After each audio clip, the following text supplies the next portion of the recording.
Hi guys, in today's video we'll be going through a series of simple but effective and safe exercises for core stability. We'll also be talking about what is the core exactly and how to properly engage it.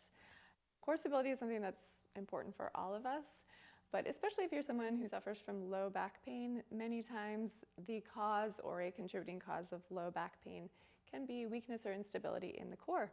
So if you have back pain, there might be a simple fix. As we go through these exercises, if anything doesn't feel good to you or causes pain, please don't do it. Just listen to your body and let your body be your guide. So what is the core exactly? It's not just the muscles on the front of the abdomen. It's everything from your pelvic floor, hip musculature, front of the abdomen, back of the back, up to your diaphragm here. So when we talk about the core, that's what we're talking about. When you hear engage your core, something you've probably heard many times, how do we do that exactly? If you practice yoga and you're familiar with the bandhas, with Mula Bandha and Uddiyana Bandha, you already know how to do this. But in non-yogic terms, simply what it is to be turning on the muscles of the pelvic floor and of your lower belly. In your lower belly, we'll specifically be focusing on the transverse abdominis, which is this muscle that goes from the back to the front, kind of wraps around like a corset or a belt, helping to stabilize, keep everything secure. So first with the pelvic floor. The pelvic floor is this triangle of muscle and connective tissue that goes from the bottom of your pubic bone to the sits bones. You're going to just simply be drawing that upwards, right? This upward lifting of that pelvic floor. If you've never done it before, it might feel strange, but don't overthink it. It's just this really gentle lifting upwards. And it's meant to be gentle, so if you have to make a weird face to do it, then you're doing it with too much intensity. Let's try that. Just put your fingers here on your low belly, right above your pubic bone, and relax everything, and then lift up with the pelvic floor. Okay, so that's the first part. The second part is Uddiyana Bandha, which is a drawing in and up of the lower belly. So just focusing on this area of the lower belly. Pull that area back towards your spine and then upwards. So you can think of this whole thing as like the zipping up of all these contents in the organs. And when you do that, you're increasing the pressure in this abdominal cavity. That's going to really help support the spine, keep it stable when we put additional force on it through our movements. All right, so relax everything. And by the way, it's equally important to be able to relax everything as to engage. You don't want to walk around all day with this contracted. It's really good to engage your core, like if you're going to bend forward or if you're going to bend down and pick up something, but it's also important to be relaxed throughout the day. So relaxing everything, we'll try it one more time. Zip up. And make sure you can still comfortably breathe in this position too, because breath is essential to life. All right, so got that? You can relax everything, come down onto your back. So you have your knees bent, feet resting on the floor. Now go ahead and engage your core, lifting the pelvic floor up, lower belly up and in, like zipping up.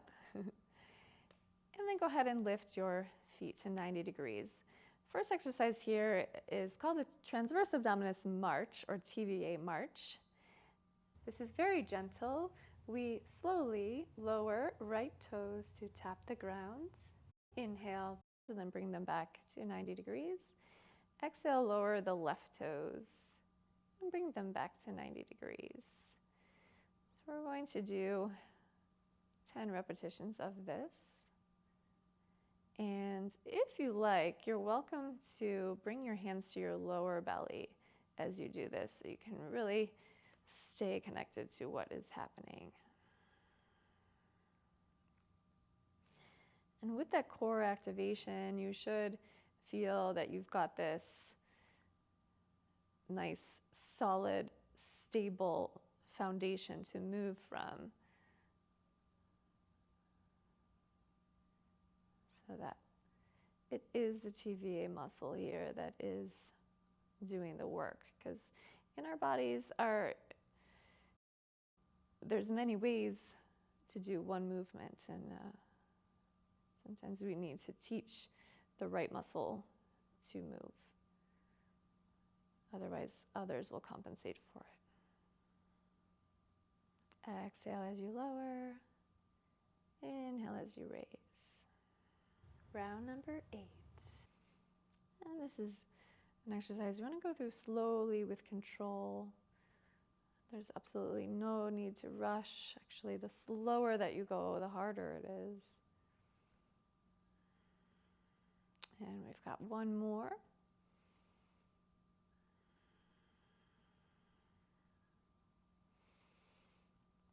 Last one on our second side.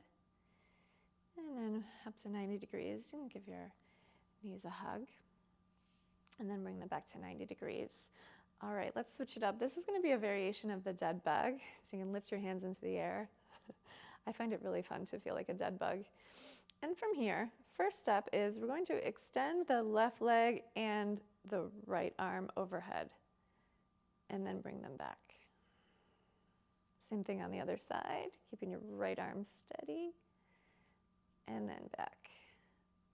Oop, and check, is your core engaged? All right, now we're going to add something in as you extend your, wait, which one are we on? So as you extend your right leg and your left arm, you're going to bring the right arm outside the left leg and then come back. This is nice for the brain too. Requires a little bit of coordination. You're exhaling as you extend, inhale as you come back in. Really connect your breath with the movements. Keep your focus at your core. We're just doing 5 of these on each side. Feel the control and stability required for this movement.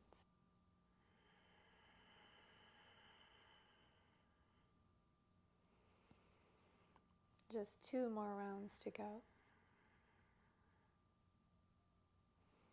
If the arms feel like too much, you can keep them reaching straight up.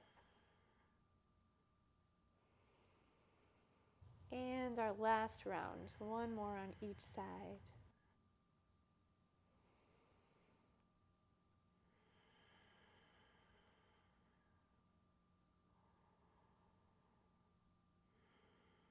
All right, now we're going to switch it up a little bit. We're going to take our left hand, press it into the right thigh, the top of the right thigh, so you're creating resistance here. And then with the resistance, extend your left leg, right arm, and hold. Breathing. It's challenging, right? Do you feel it? I feel that. And then come back and switch. Pressing thigh and hand against each other. So we're doing 3 rounds of these. And come back. And switch. And if this feels like too much for you, you can go back to a previous version and come back and switch. Breathing. That burn is not for nothing. Something's happening. And come back and switch. Our last one. And come back and switch. Pressing. Breathing. And come back. And you can go ahead and give your knees a hug. And then extend your left leg straight out. Let it rest on the floor. Hug your right knee in towards the chest and create some gentle movements back and forth with the knee, giving a little massage to the right hip joints. And then straighten your right leg up into the air. You want to have the leg straight. If you can get it to 90 degrees, that's great. If not, no problem. Just with your hands interlaced behind your right thigh, just bring the leg as close towards you as you can. We're going for a stretch in the hamstring muscle. Tight hamstrings can be a contributing factor to low back pain as well. And this is a really great way to keep the spine totally stable and supported and really give a targeted stretch to the hamstring. So feel free to add this into your daily routine. You're just gently drawing the leg as close to you as you can. If you're pretty flexible and you want a deeper stretch, you can bring the hands onto your calf and then bring the heel farther forward. And then we'll take our hands back to the thigh. We're going to turn this into an active movement. So press your right thigh into your hands, really creating resistance. And as you do this, notice how not only your leg muscles will activate, but you should also feel your core activating as well. Right? Now we're going to release the hands, but try to keep that motion as if your leg is pressing forward.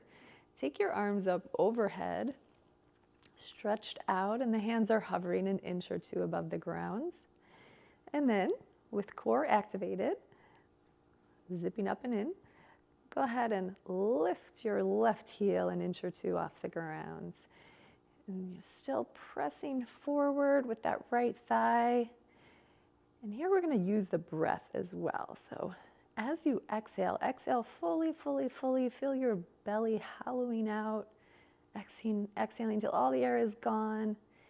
And then inhale slowly.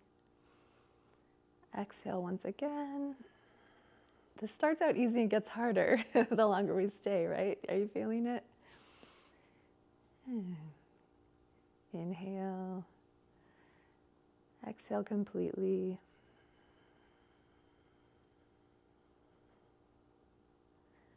One more inhale and release. Hug both knees in and extend your right leg on the floor. Same thing on this side. We'll gently move the left knee from side to side, creating sensation in the left hip joint. Extend your left leg straight up into the air and release the fingers behind the thigh. Pull the leg towards you. Finding the hamstring stretch for this leg.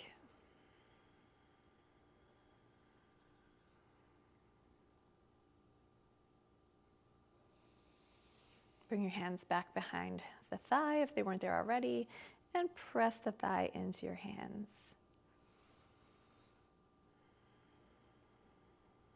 And then release the hands, keep that pressing motion with the leg.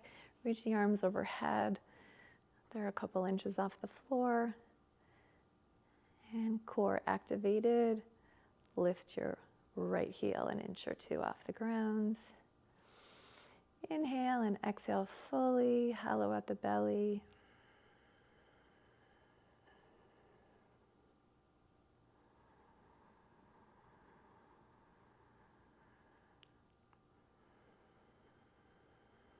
We're just here for 3 long breaths.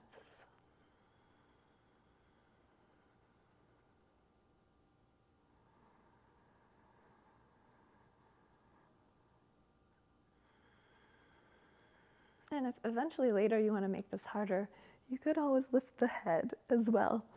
But for now, we're just starting with this. Maybe it's challenging enough already. So go ahead and hug both knees in towards you. And then release them down. Come into a mini Shavasana here, just to feel the sensation of blood circulating through the hip flexors.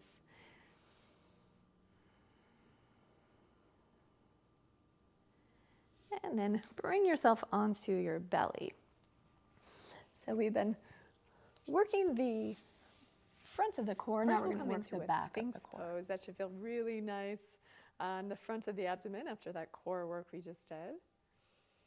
You can have your palms flat on the floor, or you can clasp your hands. You may be familiar with locust pose or Shalabhasana if you practice yoga. We are going to go through 2 different variations of half locust, which are really great for strengthening the back core muscles without putting the lumbar spine at risk. From here, we're going to come down and lower the chin to the floor or the forehead if that's hard on your neck. Bring your arms alongside your body with your fingers pointing towards your toes. As we come into half locust, we're going to think about lengthening from the tips of the toes to the crown of the head. Lightly engage your core, and with an inhale, lift your chin, chest, shoulders, and arms off the floor. Thinking about lifting forward rather than how high can you go. Still firmly pressing legs and feet into the ground. You might notice with each inhale that you're able to lift a little higher. If you do feel any twinges in your low back, just lower down until you feel comfortable. Exhale and slowly lower down. You can make a pillow with your hands and rest the left side of your head on your hands. Inhale, lift your head, reach your arms back. We'll repeat this half locust one more time. Legs and feet pressing down, core lightly engaged. Inhale and lift your upper body. Upper body drawing forward, creating length. Breathing steadily. Right now we're engaging the multifidus muscles that attach to your vertebrae on either side of your spinal column, deep to your erector spinae muscles. Stay with your breath. And exhale, slowly lower down, make a pillow with your hands, rest the right side of your head on your hands.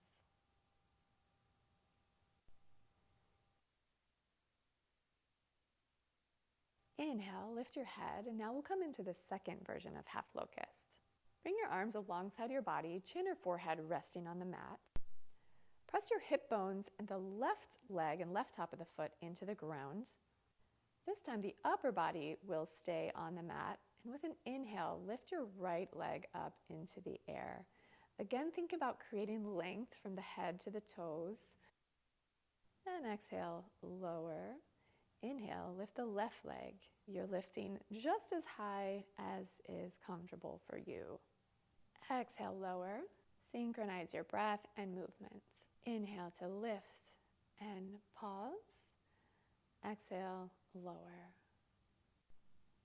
Other side. Inhale, lift and hold. Exhale, lower. Right side, lift.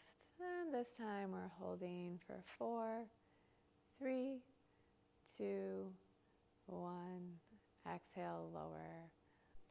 Left side, inhale, lift and hold for 4, 3, 2, 1. Exhale, lower. Both legs rest on the floor. That's it for our half locust. Now bring yourself up onto all fours, tabletop position. Bring your hands under your shoulders, your knees under your hips, hip distance apart. Spread your fingers wide, press your hands firmly into the mat. Inhale, let your navel drop down towards the mat, your head and tailbone rise, gaze looks up. And exhale, round the spine, draw your navel up towards the spine, chin towards your chest. Inhale, arch the spine. We're going to take 3 rounds of these total. Exhale to round. The spine loves movement. We like to say motion is lotion because movement really helps keep the spine hydrated. Exhale, rounding 1 last time, and then come back to a neutral spine. Engage your core, press the left top of the foot into the mat and extend your right leg back and up. You don't have to go as high as I'm going. You can keep it parallel to the ground if you like. Option to just lift your leg or extend your left arm forward. Pause, exhale, hand and leg down. Inhale, extend left leg, right arm. Again, thinking about creating length, reaching hand and foot in opposite directions. Exhale, lower. Inhale, other side. And we've got 3 more reps on each side for a total of 5. You may be familiar with this exercise already. These are bird dogs, quite a well-known exercise, and it deserves to be. This is such a great exercise for strengthening the core stabilizers. If you do this every day of your life, that would not be a bad thing. For our last one on each side, we're going to hold for 5, 4, creating length, 2, 1, exhale, other side. Inhale, reach, hold For 5, 4, 3, 2, 1. Exhale, lower down. And let's give the spine a lateral stretch. Look over your right shoulder, look over your left shoulder, and come back to neutral. And now let's have a little fun. In tabletop, press your hands firmly into the mat, tuck your toes, engage your core, and inhale, lift the knees an inch or two off the mat. You're still pressing firmly down with those hands, feeling legs activated, maybe feeling the shoulders, arms working here. This is a really nice one where we're working the core but also getting into the whole body. We're just holding here for 5 seconds and exhale, knees down. Go ahead and take a quick child's pose just to stretch out, rest here for just a moment before we come back into our next one. Inhale, lift back into your tabletop, and your option, you have the option to do the same thing again, or if you want a little more challenge, a little more fun, go ahead, lift up, and then we'll add in shoulder taps. So you're tapping right hand to left shoulder, left hand to right shoulder, and as you do this, really keeping your hips stable. See if you can imagine your hips as part of a statue made of stone. They're not even moving. You'll see that I'm moving a little bit, but just try to minimize that movement as much as possible. And we're doing a total of 5 taps here. Time goes so fast, we're already done. Exhale and come into a full child's pose here with your hands down by your feet, resting forehead on the mat. And let your whole body rest. And if you're ready, you can go ahead and slowly come up to sitting. If you made it this far, congratulations, you did it. This is a routine that's most effective when practiced regularly, so if you're able to incorporate that into your daily routine, maybe first thing in the morning, maybe after your coffee, that will be great, or even 3 to 5 times a week will be really helpful for your core. If you enjoyed that video, feel free to give it a like. If you have any questions for me, let me know. And if you do start practicing this regularly, I'd love to hear what your results are. So let me know in the comments below. Feel free to subscribe if you'd like to see more videos like this. I do plan to make another core video in the future, which will be more challenging for those of you who are ready for that. Thanks for tuning in and enjoy the rest of your day.